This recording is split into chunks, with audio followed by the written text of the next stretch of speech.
तो नमस्कार दोस्तों, स्वागत है आप सभी लोगों का। और आज इस वीडियो में हम बात करेंगे जिंक के बारे में। इस वीडियो में हम समझेंगे कि जिंक की क्या बेनिफिट है, अगर हमारे शरीर में जिंक की कमी हो जाए तो हमें कौन कौन सी प्रॉब्लम हो सकती है, कौन कौन से ऐसे सोर्स हैं जिसमें भरपूर मात्रा में जिंक होता है, कोरोना के पेशेंट को जिंक की टैबलेट क्यों देते हैं, क्योंकि आपने देखा होगा जो लोग कोरोना पॉजिटिव होते हैं तो हॉस्पिटल में उनको खास तौर पर जिंक की टैबलेट भी दी जाती है। तो ये जिंक की टैबलेट कोरोना के पेशेंट को क्यों देते हैं और जिंक जो है हमारे शरीर में क्या रोल प्ले करता है, पूरी जानकारी आपको जिंक के बारे में इस वीडियो में मिलने वाली है। तो चलिए वीडियो को हम शुरू करते हैं। सबसे पहले दोस्तों बात करते हैं कि जिंक आखिर है क्या। तो जिंक एक न्यूट्रिशन है, एक न्यूट्रिएंट है, पोषक तत्व है जो हमारे शरीर में होना बहुत ज़रूरी है। हमारे शरीर में कई सारे ये कार्य करता है, हमारे शरीर के बेसिक फंक्शन के लिए जिंक बहुत ही ज़्यादा रिक्वायर है। ठीक है, जिंक है हमारे शरीर में न तो सिंथेसिस होता है न ही शरीर इसे स्टोर करके रखता है।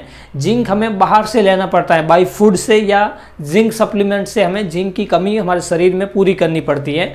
जिंक जो है वो एनिमल फूड में भी होता है और प्लांट फूड में भी होता है। जो लोग वेजिटेरियन है या नॉन वेजिटेरियन है वो अपने डाइट में जिंक की कमी को पूरा कर सकते हैं। आगे हम बात करेंगे कि कौन कौन से ऐसे फूड है जिसमें जिंक जो है वो भरपूर मात्रा में होता है। अभी हम सबसे पहले बात करते हैं जिंक के बेनिफिट के बारे में। जिंक के क्या बेनिफिट है, तो सबसे जो पहला अगर बेनिफिट की बात करें तो जीन एक्सप्रेशन में ये हेल्प करता है, प्रोटीन सिंथेसिस में हेल्प करता है। हमारे शरीर में कई सारे एंजाइमेटिक रिएक्शन में जिंक बहुत ही ज़्यादा फायदेमंद है और हमारे शरीर में प्रोटीन के सिंथेसिस के लिए, डीएनए के सिंथेसिस के लिए जिंक बहुत ही ज़्यादा रोल प्ले करता है। सेकेंड अगर बेनिफिट की बात करें तो हमारे शरीर में इम्यून फंक्शन को इम्प्रूव करता है, हमारे शरीर की इम्यूनिटी को ये जिंक बढ़ाता है। जो लोग जिनको वाउंड हीलिंग की प्रॉब्लम रहती है, सही तरीके से घाव नहीं भरता है, तो वाउंड हीलिंग में भी जिंक जो है बहुत ही ज़्यादा बेनिफिशियल है। जिन लोगों को हेयर फॉल की प्रॉब्लम है, एक्ने की प्रॉब्लम है, उनके चेहरे पर बार बार पिंपल्स होते हैं, तो वहाँ पर भी जिंक जो है बहुत ही ज़्यादा फायदेमंद है। जिंक हमारे शरीर में रेस्पिरेटरी सिस्टम जितने भी डिसऑर्डर है, खासतौर पर जो निमोनिया की जो पेशेंट होते हैं उनमें जिंक जो है बहुत ही ज़्यादा फायदेमंद होता है। तो अगर अक्सर आपने देखा होगा निमोनिया के जो पेशेंट होते हैं डॉक्टर उनको जिंक की टैबलेट देते हैं। ठीक है, तो निमोनिया में जिंक बहुत ही ज़्यादा फायदेमंद है। जिंक जो है हमारे शरीर में ग्रोथ एंड डेवलपमेंट के लिए रिक्वायर है। जिन लोगों को शरीर में ग्रोथ एंड डेवलपमेंट नहीं हो पा रहा है तो कहीं ना कहीं उनके शरीर में जिंक की कमी हो सकती है। ठीक है, जिंक जो है हमारे सेक्स से रिलेटेड जितने भी प्रॉब्लम है वहां पर ये फायदेमंद है। अभी हम दोस्तों बात करते हैं कि अगर किसी व्यक्ति में जिंक की कमी है तो उनके शरीर में कौन कौन से लक्षण हमें दिखाई देंगे। तो सबसे जो पहला लक्षण है वो है इम्यूनिटी। उनकी इम्यूनिटी जो पावर है वो लो हो जाएगी, इम्यूनिटी उनकी वीक हो जाएगी। सेकंड जो इसका जो सिम्टम है वो है ग्रोथ एंड डेवलपमेंट है वो रुक जाएगा, उस व्यक्ति में सही से ग्रोथ एंड डेवलपमेंट नहीं होगा।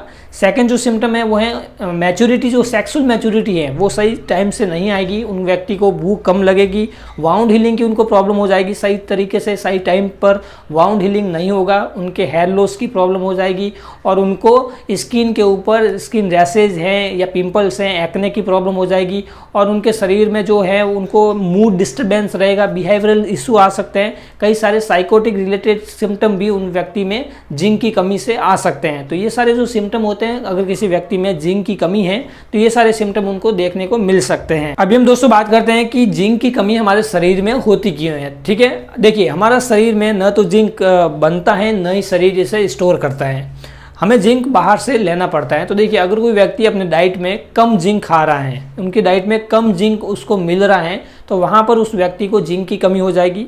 अगर किसी व्यक्ति जो भरपूर मात्रा में जिंक खा रहा है लेकिन उसका जिंक का जो मेटाबॉलिज्म है शरीर में वो ज़्यादा है, तो मेटाबॉलिज्म जिंक का अगर ज़्यादा होगा तो जिंक जितना भी खाएगा वो मेटाबोलाइज हो जाएगा, तो भी उनके शरीर में जिंक की कमी हो सकती है। जो लोग अल्कोहल का सेवन ज़्यादा करते हैं, ज़्यादा शराब पीते हैं, तो उन व्यक्ति में भी जिंक की कमी हो सकती है। ये कुछ जेनेटिक डिसऑर्डर जिन व्यक्ति में है तो वहाँ पर भी जिंक की कमी हमें हो सकती है। अब हम दोस्तों बात करते हैं कि एक स्वस्थ मनुष्य को डेली कितना जिंक अपने डाइट में लेना चाहिए। तो देखिए अगर कोई व्यक्ति जो एडल्ट है तो उनको 8 मिलीग्राम पर डे के हिसाब से अपने डाइट में जिंक इनटेक करना चाहिए। अगर कोई वुमेन है तो उनको 11 मिलीग्राम पर डे के हिसाब से अपने डाइट में जिंक इनटेक करना चाहिए। अगर कोई महिला जो प्रेग्नेंट है या ब्रेस्ट फीडिंग मिडिल महिला है तो वो अपनी डाइट में 11 से 12 मिलीग्राम पर डे के हिसाब से जिंक इनटेक करना चाहिए। तो एक ऑन एन एवरेज रेंज थी, तो इतना तो हमारे शरीर में जिंक पर डे जाना ही चाहिए, तो हमारे शरीर में जिंक की कमी नहीं होगी। अगर इससे कम आप अपने शरीर में जिंक का इंटेक कर रहे हैं तो आपको जिंक की कमी हो सकती है। अब हम दोस्तों बात करते हैं जिंक के सोर्सेज के बारे में कि ऐसे कौन से फूड है जिसमें भरपूर मात्रा में जिंक पाया जाता है। तो सबसे पहले अगर हम बात करें तो शेल फिश, उसमें भरपूर मात्रा में जिंक होता है। मीट है, एग है, और जो व्यक्ति फिश का सेवन करते हैं तो उसमें भी भरपूर मात्रा में जिंक होता है। और डेयरी प्रोडक्ट जैसे कि मिल्क है, घी है, कर्ड्स हैं, दही वगैरह हैं, तो उसमें भी भरपूर मात्रा में जिंक होता है। कुछ ग्रेन्स मतलब कि वोल ग्रेन्स मतलब कि ब्राउन राइस है, ओट्स है, तो उसमें भी भरपूर मात्रा में जिंक होता है। कुछ वेजिटेबल जैसे कि मशरूम की वेजिटेबल हैं, और एस्पार्गस की वेजिटेबल है, ग्रीन बीट की वेजिटेबल हैं, तो उसमें भी भरपूर मात्रा में जिंक होता है। अभी हम बात करते हैं जिंक की टॉक्सिसिटी के बारे में, मतलब कि अगर किसी व्यक्ति में जिंक की मात्रा ज़्यादा हो जाए या उनके शरीर में जिंक की टॉक्सिसिटी हो जाए तो उनके शरीर में हमें कौन कौन से सिम्टम दिखाई देंगे। ठीक है, देखिए कुछ व्यक्ति क्या होते हैं कि जिंक की कमी को जल्दी पूरा करने के लिए बाहर से डाइट में जिंक सप्लीमेंट ज़्यादा मात्रा में सेवन करते हैं। तो अगर कोई व्यक्ति ज़्यादा मात्रा में जिंक सप्लीमेंट का सेवन करता है तो उनके शरीर में जिंक टॉक्सिसिटी होने की पूरी रिस्क रहती है।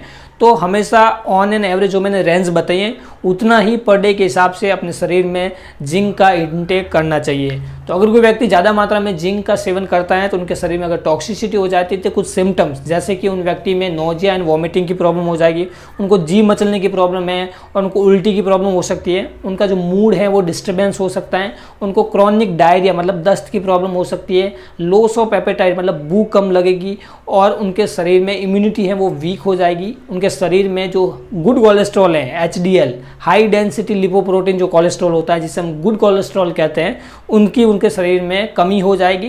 तो ये सारे जो सिम्टम हैं अगर किसी व्यक्ति में जिंक की अगर टॉक्सिसिटी हो जाए तो ये सारे सिम्टम उनके शरीर में दिखाई देंगे। अभी हम दोस्तों बात करते हैं कि कोरोना के पेशेंट को जिंक की टैबलेट क्यों देते हैं। देखिए अगर आपने अक्सर देखा होगा कि भाई जो पेशेंट कोरोना पॉजिटिव आए हैं तो अक्सर उनको जिंक की टैबलेट जरूर मिलती है। ठीक है, जिंक एसीटेट की टैबलेट, आपने नाम अगर उसके ऊपर पढ़ा होगा।